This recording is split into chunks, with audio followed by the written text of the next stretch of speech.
Newsline. This is the VON Major Newscast. Good evening, I am Tammy Reed in with your VON Major News package for today, Thursday, 8th November 2018. In our lead stories nationally, 100 workers to lose jobs with the closure of the Federation's longest operating manufacturing company, and the National of St. Kitts and Nevis killed in Anguilla. Regionally, University of the West Indies Seismic Research Center says increased level of earthquakes in Trinidad and Tobago, normal. Internationally, at least 12 killed at California bar shooting. And in sports, Virat Kohli causes uproar with Leave India comment. We'll have the details to these and other stories after this message.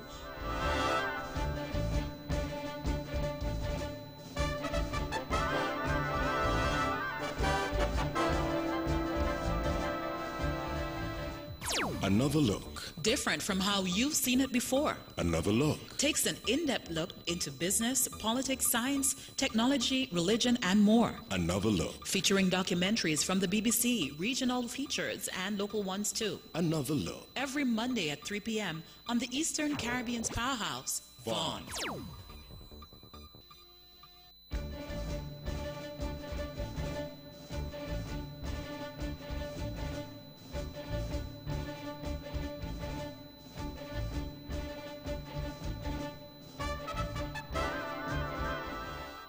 Welcome back, and now the national news in detail. One of the longest operating manufacturing companies in the Federation, Lutron Layamiga Limited, has formally advised the Ministry of Labour of its decision to close its plant in St. Kitts effective March 1, 2019. Lutron, which manufactures incandescent bulbs, has been operating in the Federation for some 31 years.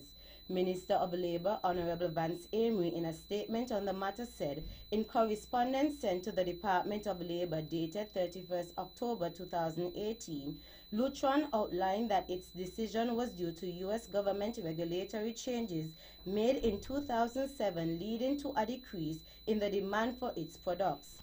The Labour Minister said that the company has committed to ensure that workers are fairly compensated. Lutron has agreed to make an ex gratia payment of 17 weeks to all qualifying workers at the point of closure, and in addition has agreed to make a financial allowance for the transition and retraining of all workers who desire to be part of the plans to transition into other fields. The Lutron payment is in addition to the government payment of severance in accordance with the claims made under the Protection of Employment Act. Minister Amory said the government, and certainly the ministry, is not happy to see the closure of one of the longest operating manufacturing companies in the Federation, but recognizes that the international marketplace has had its impact on the company.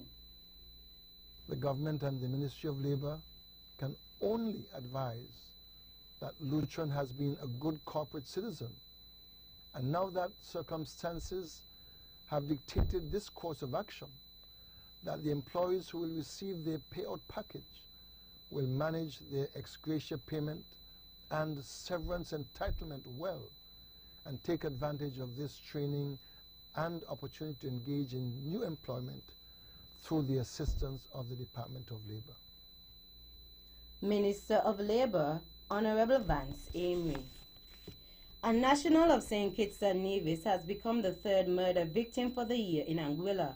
Reports are that 35-year-old Lofton Foreman, who resided in Sacasees, received gunshot wounds to his upper body during a shooting incident which occurred in Garlington Bottom, Island Harper, Anguilla on Wednesday, 7th November 2018 at around 5:45 p.m.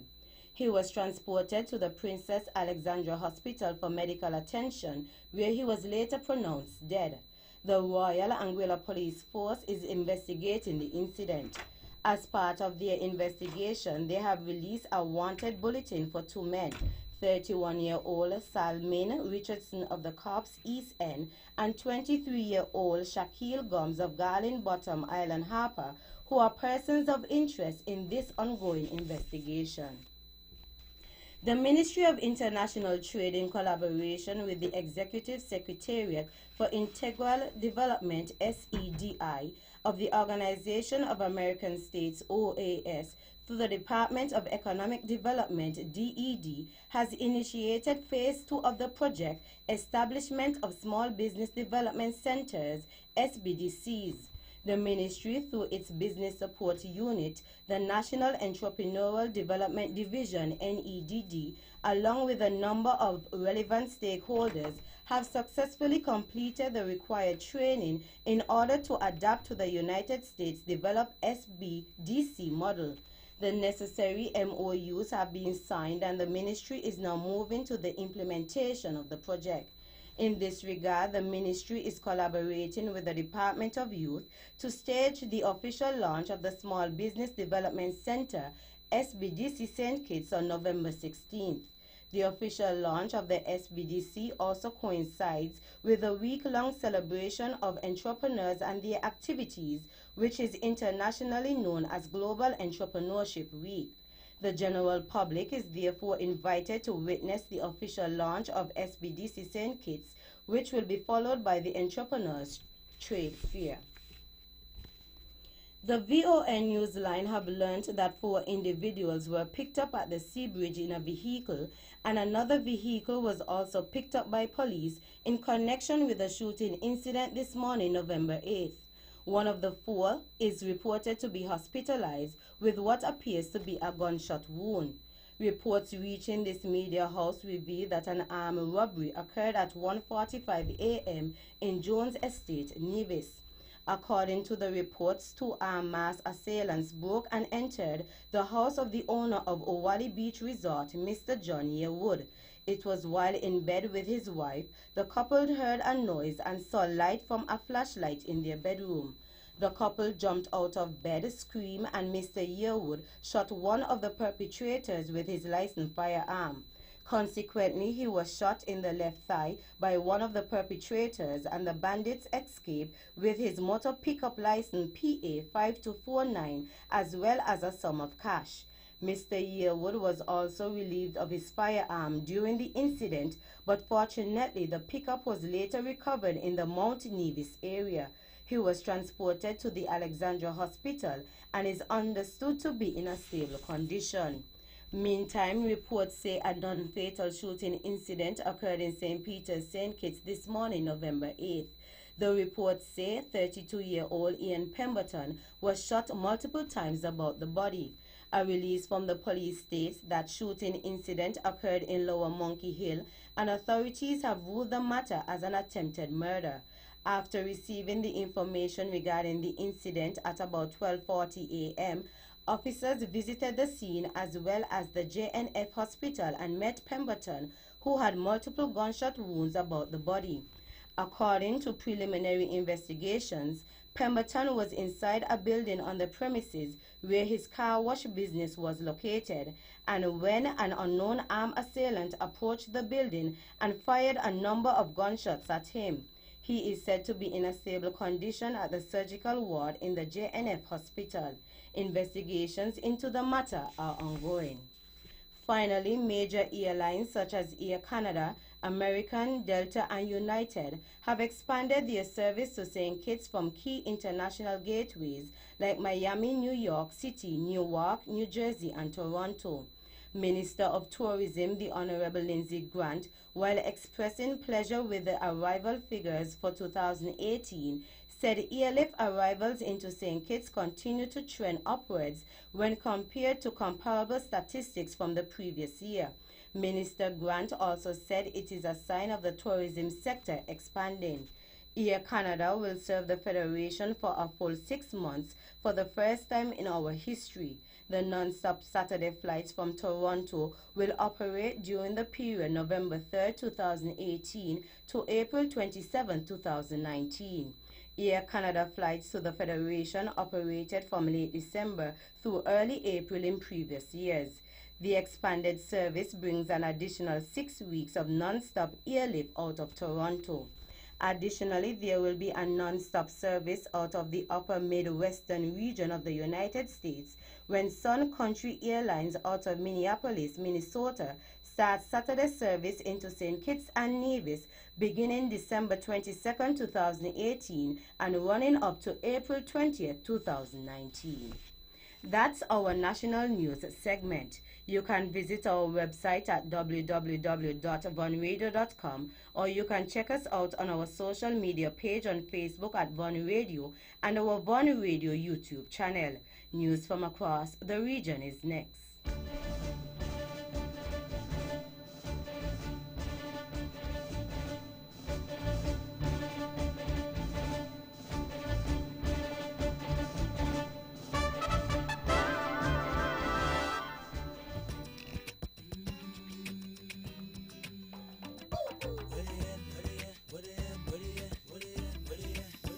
That's right. It's that time of the year once again where your bank, the Bank of Nevis Limited, is offering very low interest rate on brand new vehicles. But that's not all. We are offering a discounted bill of sale and your insurance payment will be covered. So visit us today or just dial 869-469-5564 and speak to our very experienced lenders. My bank, your bank, our bank, the Bank of Nevis Limited, improving the quality of life. Like us on Facebook. If you wanna go and take a ride with me, we three willing in the four with the cozies. Oh, why do I live this way? Must be the money. Terms and conditions apply.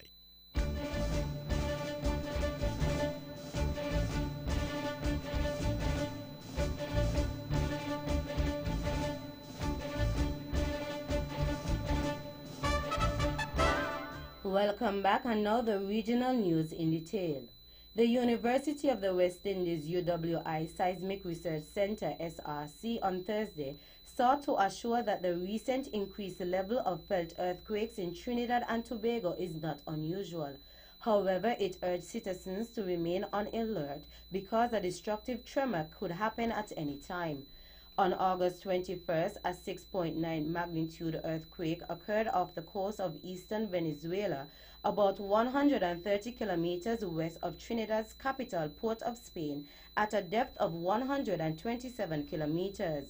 Before then, during the January 26 to 28 period, there was a burst of more than 20 earthquakes in the Gulf of Paria, about 70 kilometers southwest of Port of Spain. The largest was a magnitude 5.3 at a depth of 23 kilometers. In a statement issued on Thursday, the SRC said moderate to strong earthquakes such as these are usually associated with aftershocks, with those at shallow depth producing a higher number. Moreover, the SRC said in a statement, given the areas in the Gulf of Paria that are currently adjusting following significant magnitude earthquakes and the annual expected events in the other surrounding zones, the earthquake activity being seen is normal. In St. Vincent and the Grenadines, the Caribbean nation is on the brink of becoming a globally leading producer of organically certified medicinal cannabis, rivaling any other producer in the entire Western Hemisphere.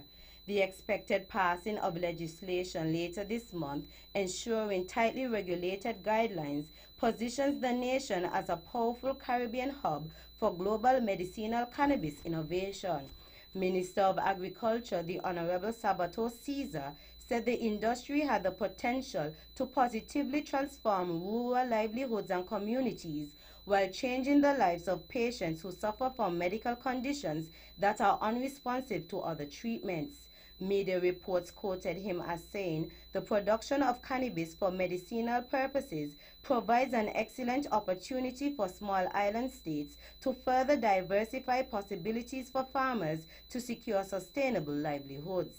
He concluded that the government would have more to say with the passing of legislation later this month. Out of Guyana, President David Granger is resting comfortably at an official residence following an intensive series of tests by specialist doctors immediately after he arrived in Cuba on Tuesday, October 30th, a release from the Ministry of the Presidency said. The president is said to be receiving treatment at the Centro de Investigaciones Médico Quirúrgicas in Havana, Cuba.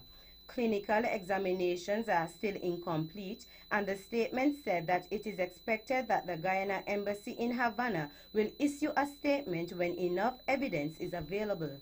The head of state is said to be recovering well. The statement, in closing, reads, President Granger wishes to assure all citizens that he is receiving the best possible medical advice and attention. The President wishes to thank Guyanese for their expressions of concern.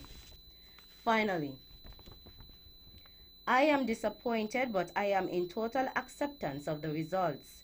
That's what Grenada's Prime Minister Dr. Keith Mitchell stated to describe how he felt about the results of a referendum that will not allow Grenada to join the Trinidad-based Caribbean Court of Justice, CCJ, as the island's final court. Grenadians voted for a second time within a 2-year period to reject efforts to replace the London-based Privy Council as the island's highest court. In a national referendum on Tuesday, the preliminary figures released by the Parliamentary Elections Office, PEO, show that the no vote secured 12,133 as compared to 9,846 for those supporting the CCJ that was established in 2001. The CCJ also functions as an international tribunal interpreting the revised Treaty of Chaguaramas that governs the regional integration movement CARICOM.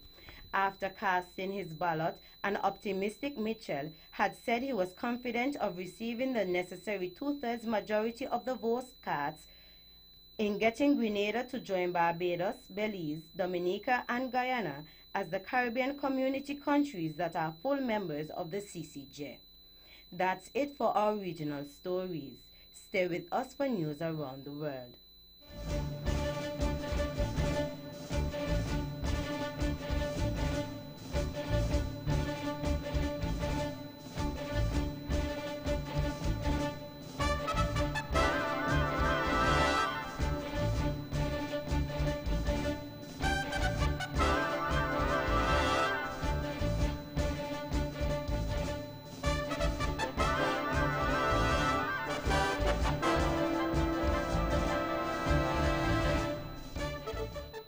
Welcome back, and now the international news in detail. At least 12 people have been killed, including a police officer, at a country music bar in Thousand Oaks, California. The shooting began at 11:20 p.m. local time on Wednesday, about 40 miles northwest of Los Angeles, police say. At least 200 people were reportedly inside the Borderline Bar and Grill, which was hosting a university student night at the time of the attack. Officials say the suspect, who has not been identified, was found dead inside. The Borderline Bar and Grill was filling up with customers when the gunman, dressed in black, opened fire at the entrance. Witnesses said dozens of shots were fired. Police arrived within minutes. One of them was himself shot dead. Ventura County Sheriff Jeff Dean struggled to hold back tears as he described the scene inside the club. They found 11 victims that had been killed. The suspect, who we believe was the only suspect, was dead inside. In addition to the victims inside, Sergeant Hillis died at the sergeant passed away at the hospital about an hour ago. The policeman had been with the force for 29 years and was planning to retire. The motive for the shooting is unknown. Police said they had no idea if there was a terrorist link. Asia Bibi, a Pakistani Christian woman acquitted of blasphemy after spending 8 years on death row, have been freed from prison. Last week's Supreme Court ruling sparked violent protests from Islamists, and the government agreed to their demand to stop her leaving Pakistan. Here is more in this report. The Information Minister, Fawad Chaudhry, has made it clear that Asia Bibi is not been flown out of the country. The Foreign Office spokesperson earlier today also rejected media reports. Local media had been reporting that she had been flown out after release from prison. But earlier today, in a press briefing, the Foreign Office spokesperson, when asked directly about the status of Asia Bibi, he said that she is a free woman and can technically go anywhere, but if there are cases pending against her in a court of law, she would have to face those charges. The Prince of Wales says he will stop speaking out on topics he feels strongly about when he becomes king, as he is not that stupid. He has campaigned on issues such as the environment for decades, but says he would not do the same as monarch. Prince Charles also said the idea that he would continue making interventions was nonsense. He said he would have to operate within constitutional parameters. In the documentary, Prince Charles was asked about his campaigning, which some people have described as meddling. The heir to the throne said, "If it's meddling to worry about the inner cities as I did 40 years ago, then if that's meddling, I'm proud of it." Finally, the head of the African Union Commission has called for renewed effort to find a peaceful solution to the conflict between the government and separatists in Cameroon, Central Africa. Moussa Mahamat's call for an inclusive dialogue comes a day after a dozen of school children were reunited with their parents 2 days after being kidnapped. They were reportedly held by the separatists. Thousands of people have been displaced over the last 2 years by the conflict. As the cycle of violence continues to cause immense suffering in Cameroon, the head of the African Union Commission, Moussa Faki Mahamat, has called for inclusive dialogue to end the crisis. In 2 weeks' time, religious leaders are due to hold a peace conference in Boya town in southwest Cameroon, but it's highly unlikely that both the government and the rebels will be there. The crackdown on peaceful protests 2 years ago fueled a rebellion by hardline Anglophone separatists who appear determined to fight on. Unless independence is on the table, they're unlikely to be open to the idea of negotiation. That brings us to the end of our news segments. The latest in sports is next.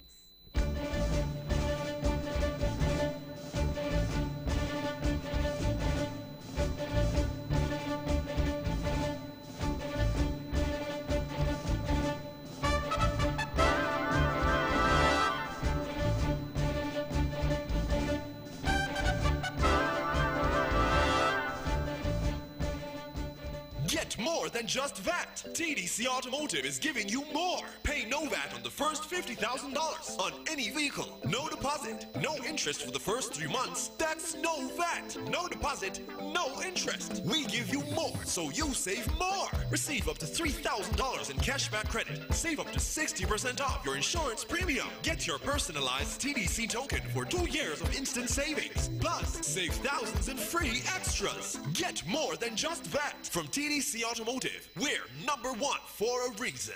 Terms and conditions apply.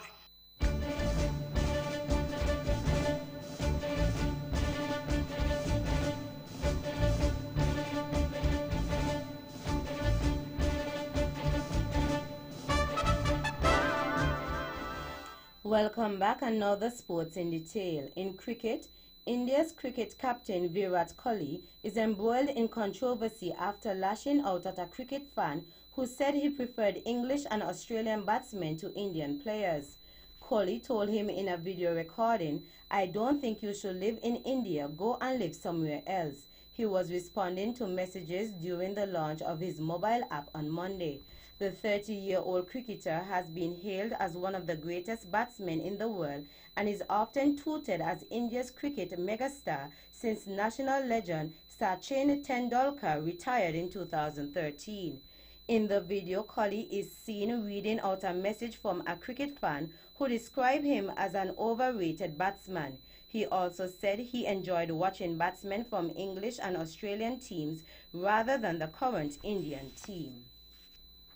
In tennis, Russia's Karen Khachanov defeated incoming world #1 Novak Djokovic to win his first Masters 1000 title at the Paris Masters. The 22-year-old beat Djokovic 7-5, 6-4 in 1 hour and 37 minutes to end the Serb's 22-match unbeaten run. 14-time Grand Slam champion Djokovic, 31, will still overtake Rafael Nadal at the top of the world rankings on Monday. In football, video assistant referees (VAR) could be introduced into the latter stages of this season's Champions League.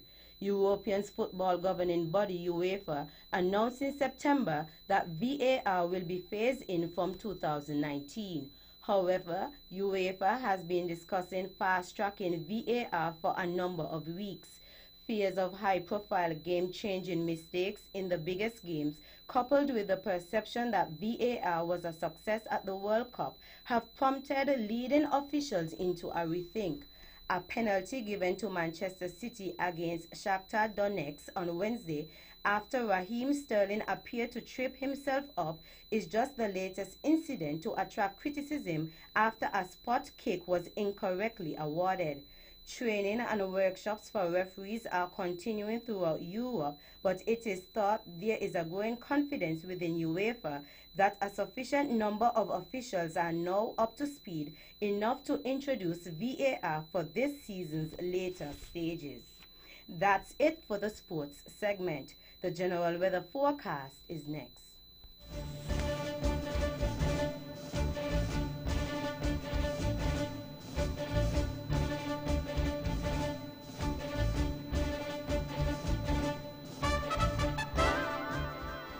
Welcome back, and now the local weather forecast for St. Kitts and Nevis. Weather tonight, partly cloudy to cloudy skies with a 70% or high chance of showers and a slight chance of a thunderstorm. Weather tomorrow, partly cloudy to cloudy skies with a 70% or high chance of showers, mainly before midday, with a gradual reduction in cloudiness and shower activity thereafter. Winds east-southeast at 22 to 33 kilometers per hour or 12 to 18 knots with higher gusts during showers. Seas a combination of waves and swells ranging between 1.5 to 2.1 meters or 5 to 7 feet. Small craft operators should continue to exercise caution. Sunrise tomorrow is at 6:12 a.m. And that's how we wrap up the major news package for today, Thursday, 8th November 2018. Before we go, let's take a look at the headlines once again. Nationally, 100 workers to lose jobs with the closure of the Federation's longest operating manufacturing company, and a national of St. Kitts and Nevis killed in Anguilla. Regionally, UWISRC says increased level of earthquakes in Trinidad and Tobago normal. Internationally, at least 12 people killed at California bar shooting. And in sports, Virat Kohli causes uproar with Leave India comment. On behalf of the rest of the news team, I am Tammy Reed wishing you a pleasant evening.